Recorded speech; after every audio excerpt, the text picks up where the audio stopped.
Welcome to the April 22nd episode of QUTV News.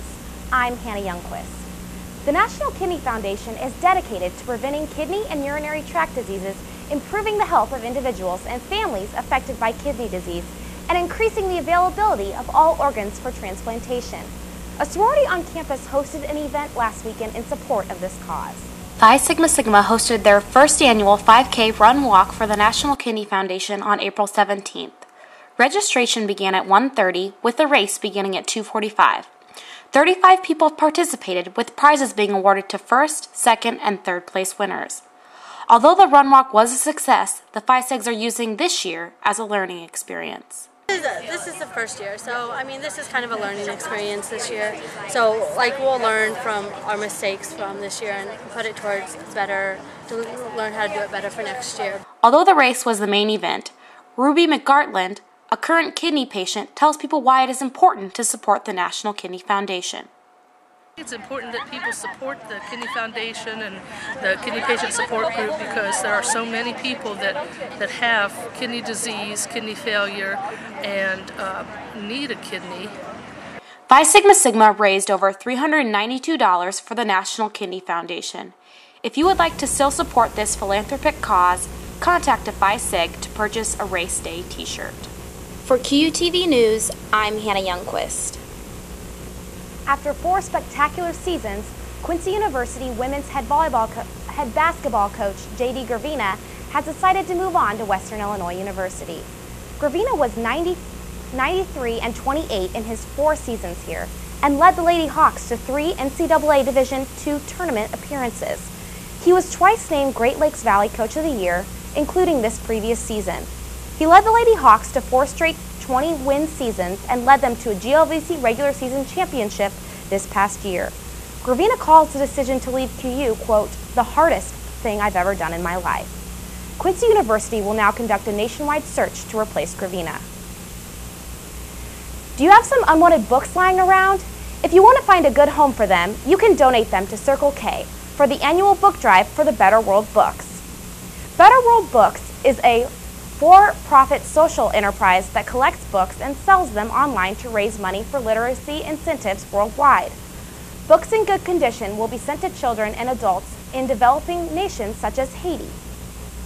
The book drive will run through May 6th, and donation boxes are located in the library, North Campus, Student Center, and Francis Hall.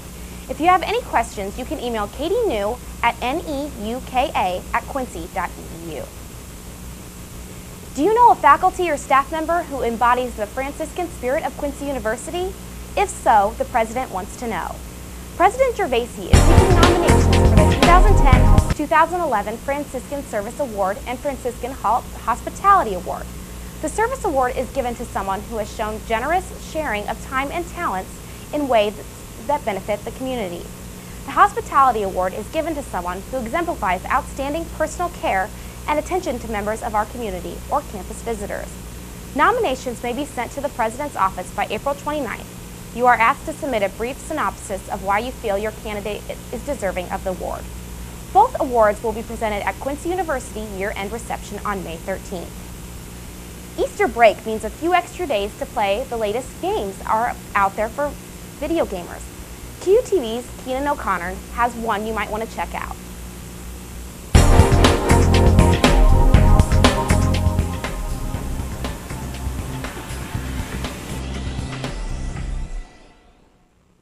Hello everyone, Keenan here with this week's segment of Gamers Insight. This week, we're doing a review of Chaos Studios' latest release, Homefront. Homefront is set in the year 2027, nearly 14 years after the North Korean Empire changed power to Kim Jong-un and was unified with South Korea to create the Greater Korean Republic. This is also 2 years after the Greater Korean Republic virtually takes over half of Asia and makes its first attempt to occupy the United States after the US has a severe economic collapse. You are Robert Jacobs, a former Marine pilot helicopter who is broken free from the oppression of the GKR by the Resistance. Throughout the game, you play a series of missions both to fortify Resistance and cripple the GKR in the review. In review, the game is very short-lived but has much potential for a great story. There are many missions where they are perfect and, of course, where there could be some improvement. The story of the game is a great introduction to a series, which is something I'm really hoping will happen in the game. In multiplayer, however, could use much improvement. The multiplayer is basically ripping off Call of Duty, Battlefield Bad Company 2, and Medal of Honor, as there's not much originality to it. All in all, I'm hoping that the game becomes a series of stories in the war against the Great Korean Republic, because the game's idea bring a new type of shooter game perspective to the industry. Before we leave, here's a look at Kojima Productions' Metal Gear Solid Rising.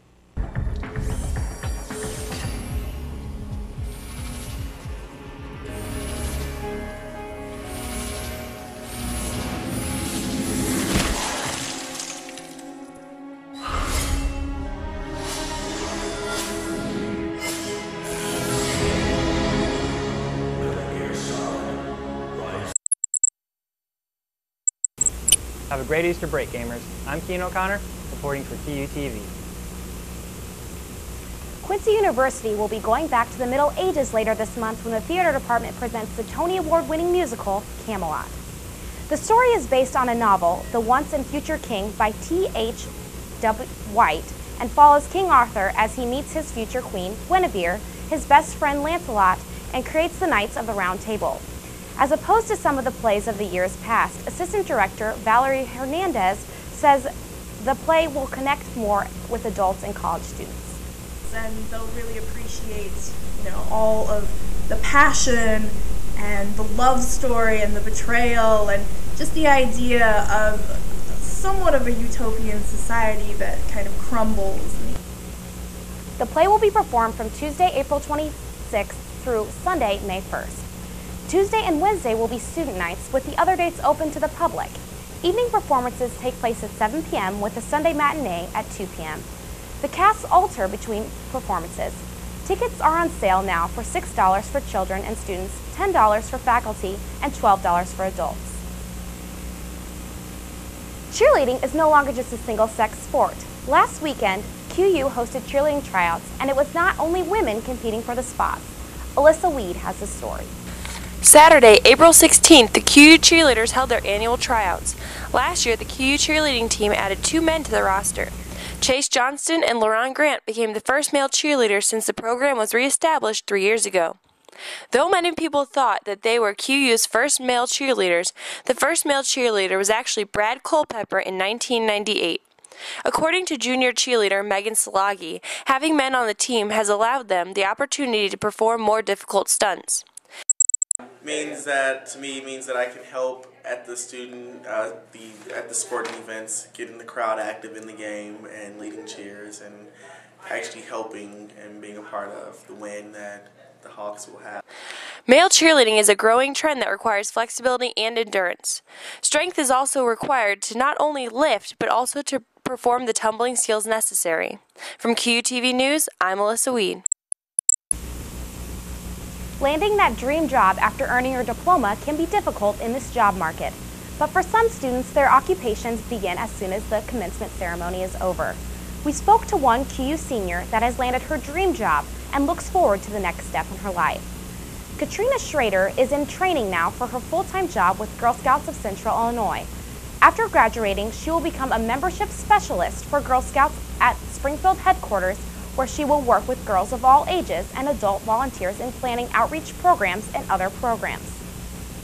The organization, as most people know, helps build confidence and strong leadership skills in young women, and also getting to do outreach programs such as anti-bullying programs and step above programs to help them prepare themselves for life beyond high school and grade school and keep them involved and active.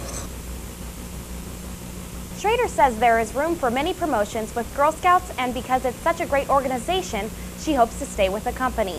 She has been a communication major all 4 years at QU with a specialization in public relations and minor in graphic design. Many students are hopping home for Easter break. QUTV bounced around campus to find out what students have planned for their 4-day vacation. I want to visit my family. I haven't seen them in a long time. They live, ironically, in Chicago, so actually being flown out by my first kind of real job interview, sit-down formal interview by a computer company. The team and I are going to Ball State University in Muncie, Indiana to compete in the first round of the MIVA Conference Championships. I will be going home and spending time with family and having a nice Easter dinner on Sunday night. I am going to be working and TV News. We will be back next week with more campus updates.